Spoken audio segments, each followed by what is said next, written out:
৪৮ ঘন্টার মধ্যে ওসমান হাদির হামলাকারীকে ধরতে না পারলে সোমবার থেকে সরকারের বিরুদ্ধে আন্দোলনের হুঁশিয়ারি দিয়েছে ইনকিলাব মঞ্চ। হাদির ওপর হামলার প্রতিবাদে ১৫ ডিসেম্বর সর্বদলীয় প্রতিরোধ সমাবেশেরও ডাক দেওয়া হয়েছে। রাজধানীর শাহবাগে এক বিক্ষোভ সমাবেশে ও মিছিলে অংশ নেন নাগরিক সমাজের প্রতিনিধি সহ বিভিন্ন রাজনৈতিক দলের নেতারাও। শরীফ ওসমান হাদির উপর হামলার প্রতিবাদে রাজধানীর শাহবাগে ইনকিলাব মঞ্চের নাগরিক সমাবেশ। অংশ নেন বিভিন্ন রাজনৈতিক, সামাজিক ও সাংস্কৃতিক সংগঠনের নেতাকর্মীরা।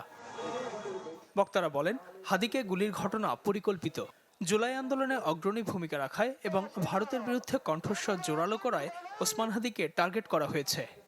ওসমান হাদির জন্য যে আমাদের অস্ত্র ঝরে, এটা অস্ত্র না, এটা হচ্ছে ক্রোধ। এই ক্রোধ আগুন হয়ে আওয়ামী লীগ এবং দিল্লির মস্তক চারখার করে জ্বালায় দিব।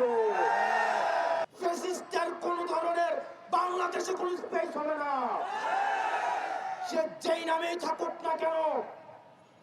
এখন যে গুলশানের জাতীয় পার্টি নামে এই কুলাঙ্গাররা আবার ঐক্যবদ্ধ হচ্ছে।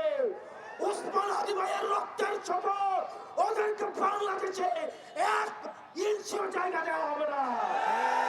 জুলাই বিপ্লবের চেতনাটাকে যদি আপনারা আপনাদের হৃদয়ের গহীন থেকে আরেকবার একটু জাগ্রত করার চেষ্টা করেন, তাহলে হয়তো আগামীর বাংলাদেশ বেঁচে যাবে।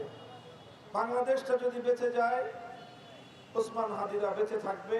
ওই সকল ক্লাউন গোলামরা আজকে বাংলাদেশের রাজনৈতিক দলের নেতা, এবং তারাই প্রত্যেক পাড়ায় মহল্লায় এলাকাবাসীর কাছে ভোট চেয়ে বেড়াচ্ছে।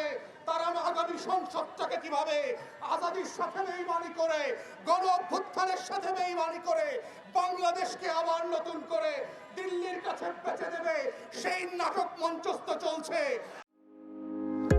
হার্টের যত্নে বিশ্বসেরা ক্যানোলা তেল এখন বাংলাদেশে।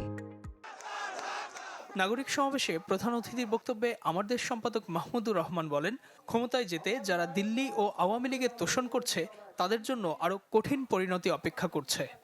আগামী 15 তারিখ সোমবার বিকাল 3টায় শহীদ মিনারে প্রতিটি রাজনৈতিক দলকে আমি আহ্বান জানাচ্ছি সেই সর্বদলীয় প্রতিরোধ সমাবেশে যোগদান করবার জন্য। হত্যা করার যারা চেষ্টা করেছে আততায়ীদের, তাদেরকে গ্রেফতার করতে না পারে, তাহলে 15 তারিখ শহীদ মিনার থেকে এই ইন্টারিমের বিরুদ্ধে আমরা বৃহত্তর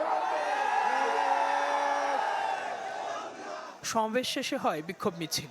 মিছিলে ভারতীয় আধিপত্যবাদ ও ফ্যাসিবাদের বিরুদ্ধে স্লোগান দেন নাগরিকরা। শাহবাগ থেকে ঢাকা বিশ্ববিদ্যালয়ের টিএসসিতে শেষ হয় বিক্ষোভ মিছিল।